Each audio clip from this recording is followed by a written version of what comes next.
So now this question asks us, how does sine of pi equal to 0? Sine of pi equal to 0. So basically on our unit circle, again let's draw a unit circle. And let's draw a circle over here. The center of the circle should lie on the origin. Okay, let me just redraw the axes to make it better, to make it more accurate. Nice, that's much better. Cool, it's very regular. Okay, so the center of the circle lies on the origin. Or I guess I should just not label the origin, because I'm going to draw the angle for you later, and it will be hard to do it if we label the origin. Okay, so the circle lays on the origin, and you start counting from the positive x-axis. So the angle starts counting counterclockwise from the positive x-axis, and pi radians is 180 degrees. So this is our pi radians, or 180 degrees, or 180 degrees, and this is our pi radians, or 180 degrees angle over here. So this is our angle.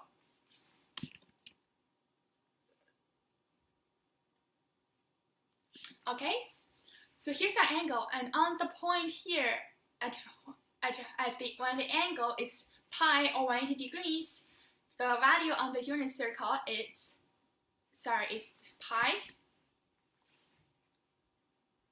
Oh, sorry, it's -1, 0. So that's, let me just write it down on the outside of the circle. So it, oh, what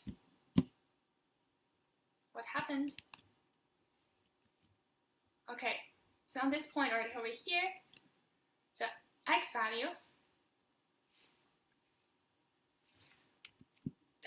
is -1, and the y value is 0 on the point on the unit circle at where the angle is pi radians. And we know that on the unit, the cosine values and the y values are the sine values.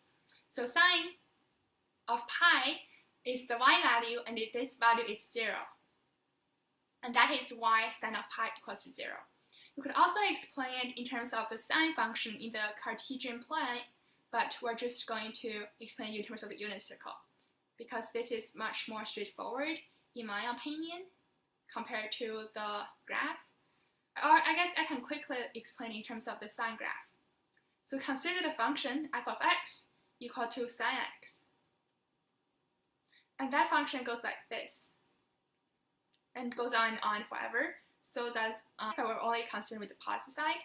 So at the value x equal to pi, so here x is equal to pi. So let's do here. At on this point of the function, when x is equal to pi, the y value is 0. Okay, so we know that when x is equal to pi, when x is equal to pi on the function, f of x is equal to f of pi. So which is this point on the circle, which is 0. Okay, so that's how we know that's another way to know that sine of pi equals to 0. And that are the two main ways, or two most straightforward ways that I think to explain that why sine of pi is equal to 0. You can also just have like a table of values of all the common sine angles or cosine angles and tangent angles, and memorize it, thinking it through quickly using the unit circle or the sine curve. It's much easier, in my opinion. Especially if you're also taking physics, then it's very easy to think about values of sine from the sine graph. Okay? And let's look at the sample solution.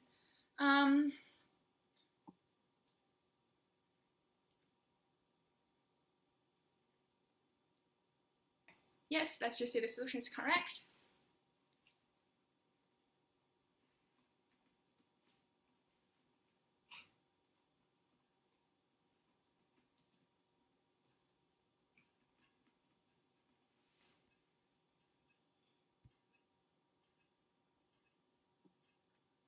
Okay, and let's move on to our fifth problem.